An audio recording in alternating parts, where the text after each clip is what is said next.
and get started. Anyone here for public comment? Does not look like it, so we will move on to action item and purchases. You want to Sure. That's not what we're Good looking at. afternoon, Dr. Baker and Ms. Grant, Ms. Schottky. Good afternoon. The first action item is our monthly purchasing agenda. You can see that we have on that agenda really nothing out of the ordinary in terms of acquisitions, or of purchases, I should say, general stuff. And then as we continue to move forward on our construction programs, Section 3 there are the building and site purchasing requests, both general and then still a few under the sinking fund projects. So we would ask that this committee approve this or move it to the board at their next meeting on May 1st, and certainly answer any questions if you have any. I think our purchasing, she could not make it this afternoon, but. Okay.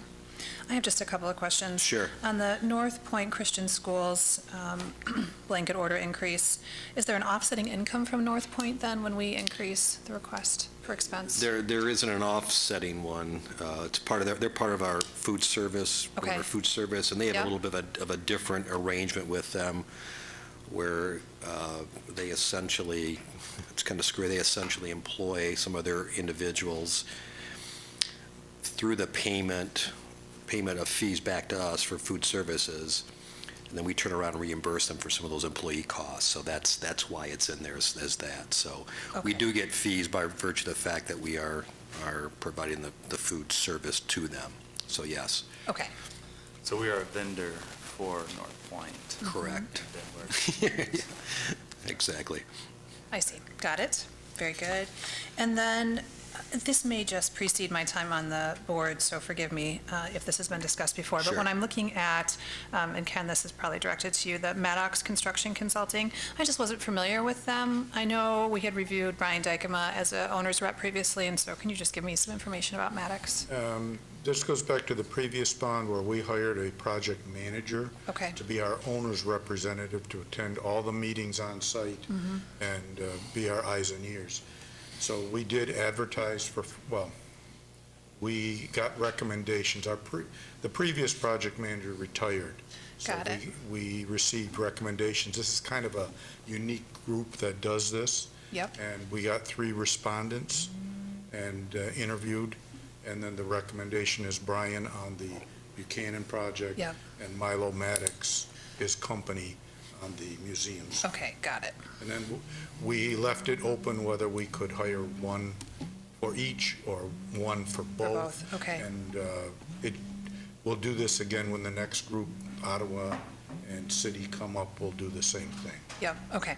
Very good. Thank you. This is some interesting, some good questions. So, so what is the role of these representatives then? So, They would be on site, actually acting in our interest on site, go to all the progress meetings, meet with the construction manager and subs as often as needed. It may not be daily, but it would be several times a week, where we don't have the time to be on site that much. They will then report back to us, take direction from us, give direction to the construction manager. and then we would have someone likely for each of the major projects. Correct. So, is it reasonable to consider, could we actually have our own person? Because this is, it's $100,000 to $130,000, $140,000 for each building. That's quite, I mean, it just seems like that's going to end up being like. The difficulty with hiring someone is being able to attend everything. Often the Well, meetings for are a at couple the $1 million, it seems like we could hire a few. So, Yeah, you're not, this is just what I don't know, but it just seems like, we could have a team of people that would be employed through us for less than $130,000 a building. in Yeah, I don't theory, you could, But when we hire people, we want to make a long-term commitment to them, not a 3-year commitment, and that would be the difference. These are for the duration of the project rather than bringing on employees and then having to have work for them when they're done. And I have a follow-up question for that. So are there different needs that we have for each building that would have us go with a separate company or entity each time? Would it maybe be if we were hiring one company for all of the projects to kind of handle the consulting for that, would that fee maybe be a little bit different? The fee is not going to change. The experience, certain jobs are more critical on the timeline. Certain jobs may be more critical in what we are concerned might be unforeseen conditions. And those kind of questions are going to be asked in the interview and go into the recommendation. I would mention that as it relates to the Museum High School, as you're aware, a significant portion of the XQ grant is going to be invested in the brick and mortar of that renovation, and that comes with some strings attached too in terms of some I'm going to call it oversight from XQ. So this will also help to ensure that questions they have and processes that they want to be involved with, we in fact are in compliance with. This XQ is, there's a lot of, so we find out now what are we, about 6-8 months after we got the grant, we continue to find out more information, continue to have to provide different information to them, new information to them, new agreements, structure, them being a new organization too, they don't have their act together. So that part of it, from my perspective as a finance guy being involved, we want to make sure that as it relates to that construction there, that we have someone like this that can keep a closer eye on things, because XQ is going to, they have very prescribed and specific information they want in terms of how we spend the money, and it seems to change monthly, so Okay, some additional oversight that I think is worthwhile. yeah. Is that a historical renovation? Will it be? Museum School, it's not designated historical. It is within Heritage Hill, and we have committed to keep the exterior of the building historical. Okay. It is the last structure built under Franklin Roosevelt's WPA program. Oh, interesting. Good. All right. Okay, That's all my just, questions. I just wanted to get a sense of that. We need to have a motion to send this on to the, So moved? Support? all in favor, say aye. Aye. Aye. Aye. And then we have 2 grants. Yes, 2 grants, and Dr. Bacon and I met last Thursday to go over this, get some questions on that. So I've actually brought Mary Jo, who is our grant procurer and knows about these. She'll just give a brief overview of these grants and certainly answer any questions you may have. Good afternoon. Well, I'm excited to bring these 2 grant proposals to you for your approval. Both of them align with our current work, and they actually take our current work and scaffold it to the next level. Secondly, both of these speak to the confidence that the community have in you and the district of the work we're doing, because the Steelcase Foundation and the Community Foundation have given us prior grants to this point, so they're confident we'll be able to do the work. So that's a great indication. The first grant from the Steelcase Foundation is for an early warning system, and it's for our secondary schools. That would be for our comprehensive middle schools and high schools. We will do some pilots in that first year. The grant is for 3 years for $750,000, $250,000 each year. What the grant will do is it will take our data system, Synergy can produce the data for us, which was quite complimentary from Johns Hopkins. They took a look at it and was very impressed with what we were able to produce in terms of data here in the district. It'll create a dashboard, and then Johns Hopkins will help us develop protocols, the professional development that's needed, as well as the collaboration, working with teachers to collaborate, and the professional learning communities in order to build a system that's sustainable sustainable over the 3 years. So by the time they're done, this will be enculturated, and the whole purpose of it is for teachers to use that data to influence and change their practice so they can better meet the learning needs of students. They will track students' data on attendance, behavior, and academics, and they will be able to monitor that data on a frequent basis. Sometimes it's weekly, sometimes it's biweekly. And they will be able then to intervene much sooner than waiting for lag indicators such as ACT. By the time you get the ACT back, it's too late. So this is very much about using leading indicators to be able to work with students immediately on whatever the issues might be. And then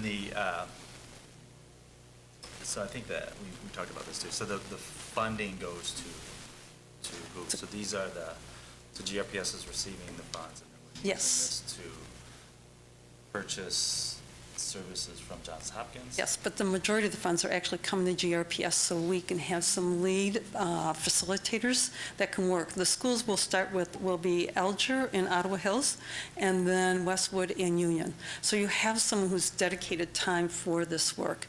It will also provide some teacher stipends for any after-school work. It'll provide an evaluation of the program so we know what's working, what's not working, what we need to adjust, and then the Johns Hopkins. And then the technical assistance we will be building within our organization. So this will fund these other things, but as well as a staff person? Or Yes, staff yes. one? What we have to figure out, is there one for each of the high schools, or do we do one person overseeing both of them? Okay. Good? And then the second grant is from the Grand Rapids Community Foundation. And I never want to take things for granted, because this is our 7th year of receiving this level of funding from that foundation, which is quite remarkable. This is for the Challenge Scholar Schools, which is Harrison, Westwood, and Union. And it will continue the work that we started over the past, well, one portion of it will continue ever since the inception of this grant, which is the College Career Coordinator. So it covers their salary and their work to maintain those 3 positions, one at each of the schools. And then the other portion of the budget covers the continued work around the 3 big priorities in connection with literacy. The last year we started the work with ASCD to bring faculty from ASCD into the schools to do ground level professional learning, job embedded, and we'll continue that for next year. We're in the process of doing, I wouldn't call it an evaluation, but I certainly would call it data collection for what's working and what we need to tweak for next year. And we are receiving very favorable information and data back from our principals and our teachers who have been involved with this over this past year. Great. Yeah, I think it'd be nice when we had the full board meeting to explain these, especially the still case most of the people. Sure. I think it's a significant investment, just to understand It what it is. gives us instead of, and think of this, just this, once you say data stuff is happening, but there's just gonna be staff people to support. Mm-hmm. Great. Motion to support our grant. Support? Aye. Aye. Aye. Aye.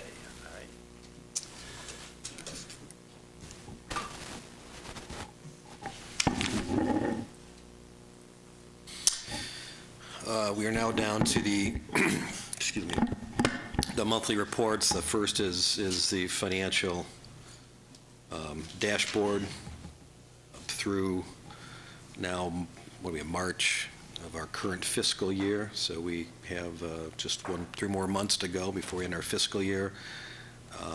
We're tracking appropriately in terms of the operations general fund.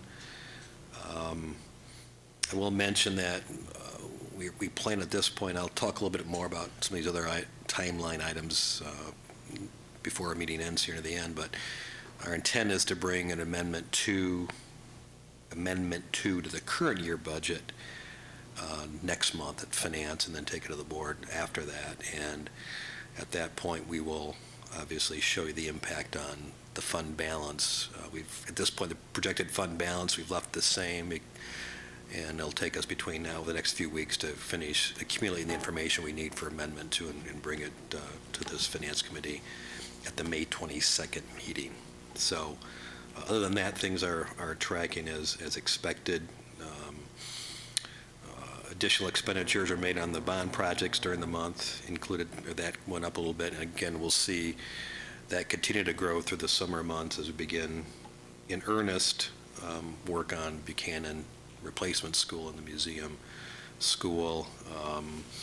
Additional technology will be spent for student devices starting during the summer and into next fall as we distribute those devices to the students for the next few years now. So All of those are out of the bond, technology so bond we're not fund, yeah, exactly. drawing them to- So, and as always, what's included in your packet is all the detail behind not only the general fund, but the retirement fund and our special revenue fund, if you'd like to look at that information in detail. So, questions? Just one quick question. I Yeah. noticed that compared to last year, we're about 2 million less in payment from other local governments. I was just curious if you know if that's a timing issue or if there really is a change there. Yeah, part of it's a timing issue, probably most of it's a timing issue, yeah. Okay, Exactly. great. I like that answer. Ken, warm, safe, and dry. Warm, safe, and dry. The updates in your packet. Just to note, your board meeting on April 17th, you approved the contract for Ridgemore. April 18th, they started work. So that's well underway. August opening. The other warm, safe, and dry project we'll have this summer is replacement roof on the central gym. Which we just approved. Yes, that was in the purchase agenda. On the bond planning sheet, we did shade the changed dates that were in there, just to highlight what was, so you can see what was changed. I believe it was the last one in your packet. Yeah. So we've updated that. Museum is noted in 2 phases. We have the demolition and asbestos abatement underway right now, and then we'll bid the main portion of the project in June, and it will start late July into August. Buchanan has 2 sets of dates listed in it, because our goal right now is to have the new classroom wing open and move the students in next spring break, so we can take some of the old building out of commission early and get working on that and have everything done for the start of school in 2018.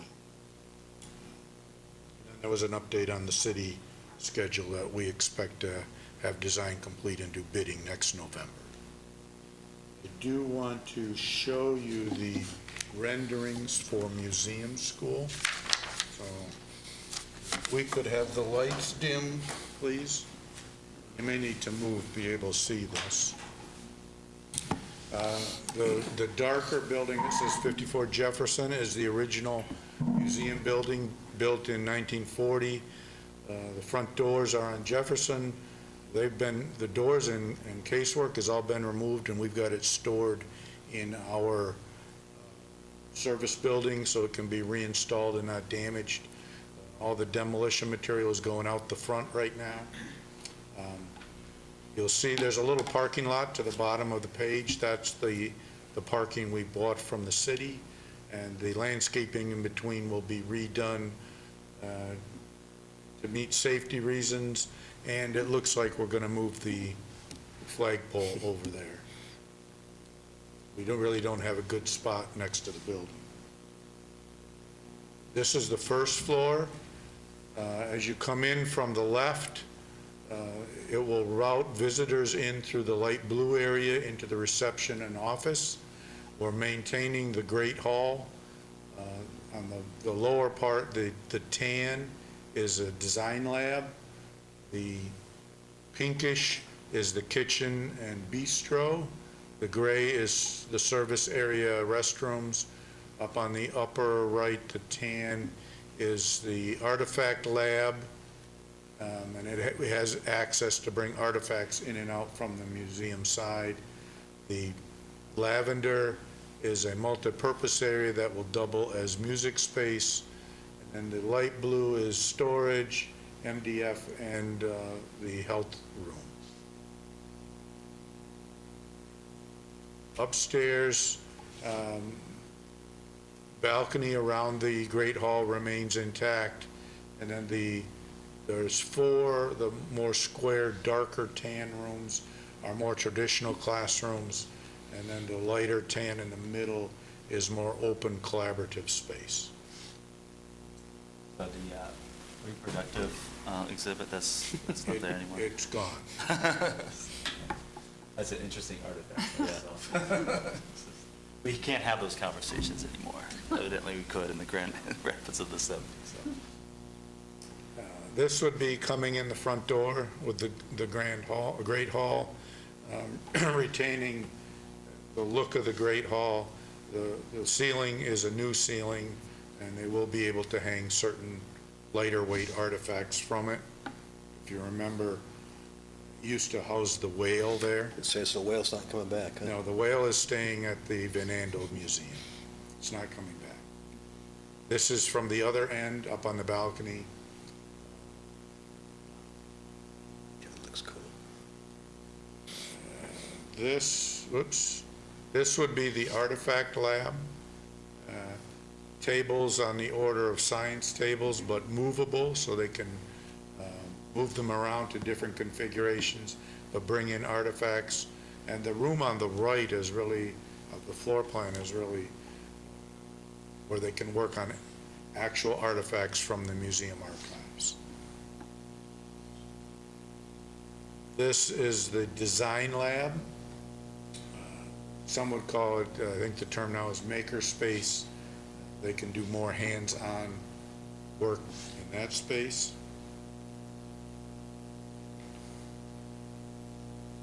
This would be one of the more traditional, it's actually the collaborative space next to a traditional classroom. Another one of the more traditional classrooms. We haven't determined the actual furniture, but the concept is to have movable, flexible furniture in those spaces. That's the last rendering I have. So, any questions? How many total, when this school is at capacity? 360 Yeah, in this building? in this building, 90 per grade level, What's the capacity in the middle school? 270. Okay, so No, we will no, always be able. excuse me, that's not right. 60 180. 180. Okay. 180. So we will always be taking students who have not experienced the middle school. That's correct. Yeah, okay. Okay. Well, that's good to know. Yeah, it is. That looks amazing.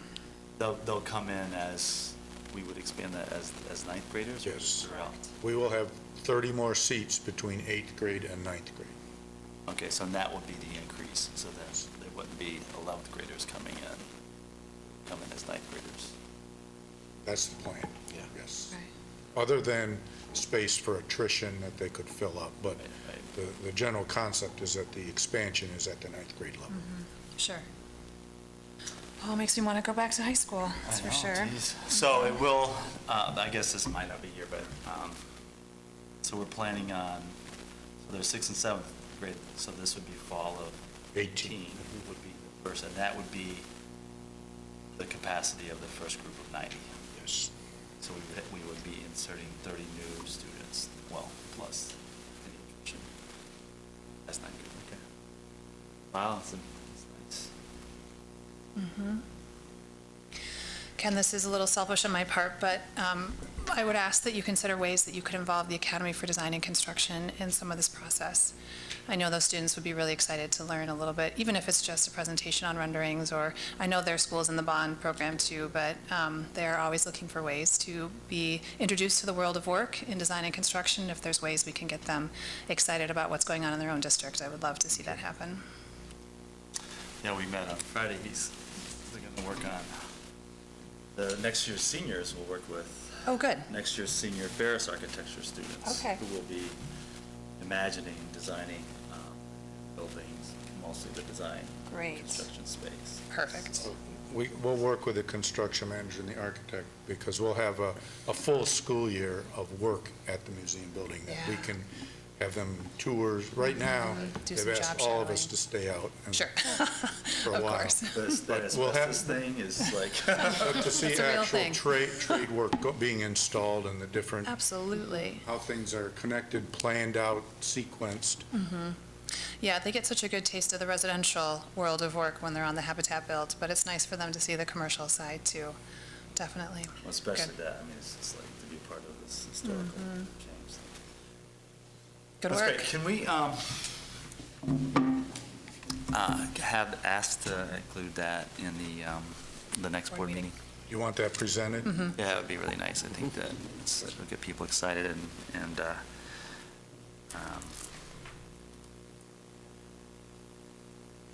that's great. And then also, I guess, with that, there'll probably be questions about how that's being funded. I don't want to confuse people the night before an election, so. That's partly XQ, and we do have some bond funds designated for. And also Capital campaign. a capital campaign, so I know that that's separate, so.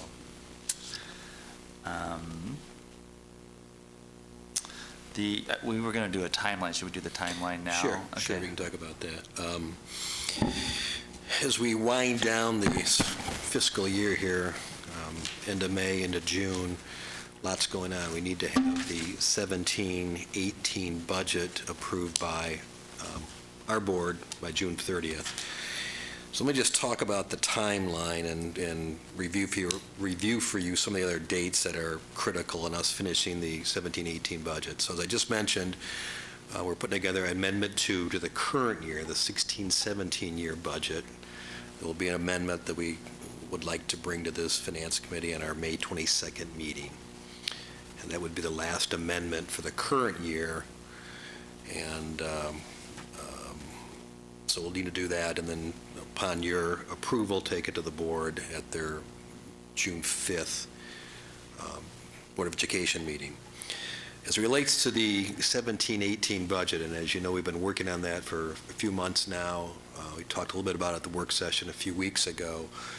I want to remind you that as it relates to the state side of the budget, there are 3 proposals we talked about, Governor, Senate, and House, of course. They are back this week finally and will continue to, actually, they were back last week. They'll continue to talk about how to reconcile the 3 budgets, but on May 17th is the final revenue estimating conference, and based on the outcome of that conference, that's where the final dollars are determined on a statewide basis to fund the 17-18 budget. So we'll, at that So point... that Wednesday night, you're going to be like, Well, it Right. won't be Wednesday, it won't be the 17th in the evening, but that will certainly push the legislators to come up with a final budget. It's always the governor's hope that the final budget is available by June 1st. Again, that will track the revenue side for us. We continue to work on the spending side. The other critical revenue aspect to next year's budget is the enhancement millage vote on May 2nd. So we will know that in the evening of May 2nd. If that is thumbs up, we'll get back to work on our end to revise some of our spending, again, some spending on our side for next year, because that'll free up some additional money for us, obviously, in the neighborhood, as you may recall, $3.3 to $3.5 million. That will start coming to us in 17-18. I did check with the ISD, and if it passes, it'll be on the summer tax assessments countywide, the new enhancement millage. As it relates to the federal budget, we talked about that also at the work session. Proposals are out. The federal government runs out of money at midnight this Friday. It's not likely there's going to be a budget passed. More likely it'll be another continuing resolution. What I just heard recently is in that resolution, if you will, is Trump wants $1.8 billion down payment on the wall between us and Mexico, which the Democrats don't want. So the newest I heard this morning was the compromise might be we'll fund continue to fund Obamacare if you will fund the wall. So we'll see where that all comes. I mean, there's been talk of a potential government shutdown. No one really wants that, but point being is there's not going to be any impact on the federal side, not likely at least for our budget, at least in time to finish the budget. So as we talked about a couple of weeks ago in the work session, if and when that happens, we'll have to deal with that at that point in time, but not likely any things will be decided at the federal level in time for us to get a budget approved by you by June 30th. So, given those aspects of information, we still hope to bring also on May 22nd to the Finance Committee the 17-18 budget draft. And pending what goes on with this committee at that, a couple of things could happen. Obviously, you could have some questions and say, yeah, overall, we like it. Let's move to the board. At that point, we'd likely take it to the June 5th full board. The other thing that has to happen before the budget is passed is there has to be a public hearing. Whether that happens, again, we'll have to discuss this with the board president also, Dr. Baker, but whether it happens on June 5th, if you like the budget, or whether the board sees it June 5th, we wait and approve it the following board meeting, which is June 19th. At that point, have the public hearing, remains to be seen. If there are things that you want us to rework, we will go back and rework it, and we'll have to talk at that point, timing of whether or not, at that point, we'd have to go directly to the board, or what we've done in the couple of years I've been here is we've had a board work session for a final budget, if you will. The point being, June 19th is the last board meeting of June, and we would like to have everything approved by that point in time. There has been times where we've had a special board meeting later in the month, but our plans right now are tracking to have everything due on May 22nd and hopefully move forward on June 5th and 19th to have final approval on the 17-18 budget. So it sounds like there's a lot of ifs between now. There always are. Between Yeah. May 17 and Yeah. May 22nd. So if I just want to, so the big ones are the state budget, which we may not know on May 22nd. Well, no, but we'll likely have, as I mentioned earlier, we'll have a better idea what it looks like funding-wise. If the final budget's approved, let's just say June 1st, is significantly different than what we had anticipated, then we will have to go back and make some adjustments but we should know at that point in time where the dollars, if the dollars are where they thought they would be, then we likely have the information we need. If the dollars are significantly less, then we may not know where they're going to make cuts to balance the budget until it's actually finalized June 1st or in that time frame, which may impact our ability to finish the budget. So yeah, it's always that. It's interesting that we have to have this all done by June 30th, but we never get information from the state till 30 days ahead of time, and for some reason they think we can put this all together in 30 days and get through all the processes we have to, but that's just the nature of the beast, so. Well, the other revenue side is the ISD millage. Yeah, again, we'll know that, so we can. So we'll know that by May Yeah. 22nd. And then the expenditure side, you have a sense. Which we continue to work on, and as you know, there is How these other two things? Pardon me? Is that dependent on the revenue side? Yes or no? Certainly it does. The big thing we talked about is what we're able to do for our employees as we're in negotiations is dependent upon the revenue stream. So right now, we're still trying to, preliminarily, as we've talked about, trying to close a deficit for next year based on our current projections, which does not include any, all it includes currently is just $100 increase in the foundation allowance, essentially. So there's no additional dollars from the enhancement millage, neither is there any impact of some of the federal cuts we talked about in Title II and in the 21st century, because again, it's not likely any of that stuff's going to be finalized, certainly by June 30th, maybe not at all in the 17-18 year, but we just don't know that, so.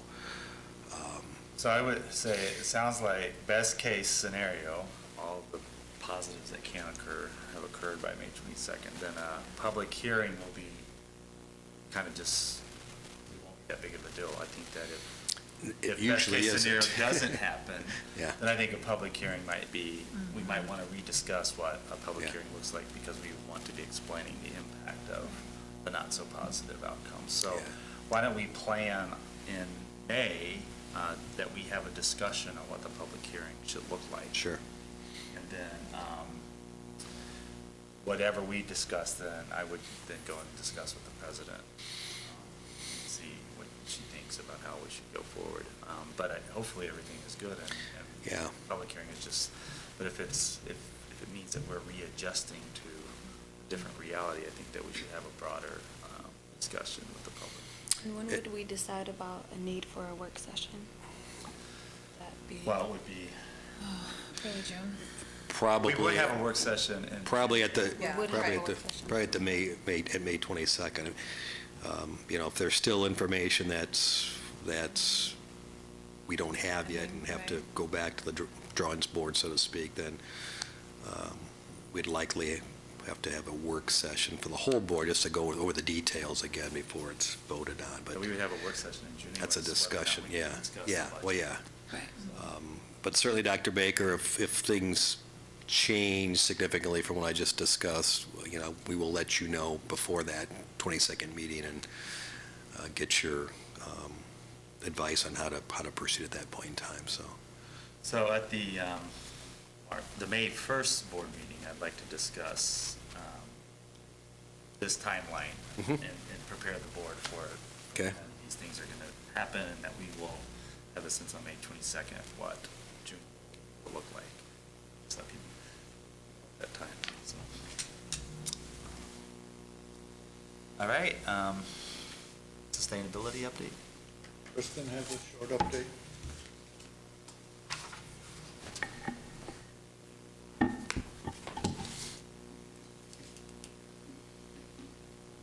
Good afternoon. I just wanted to update you on some of the events that we've had going on this spring.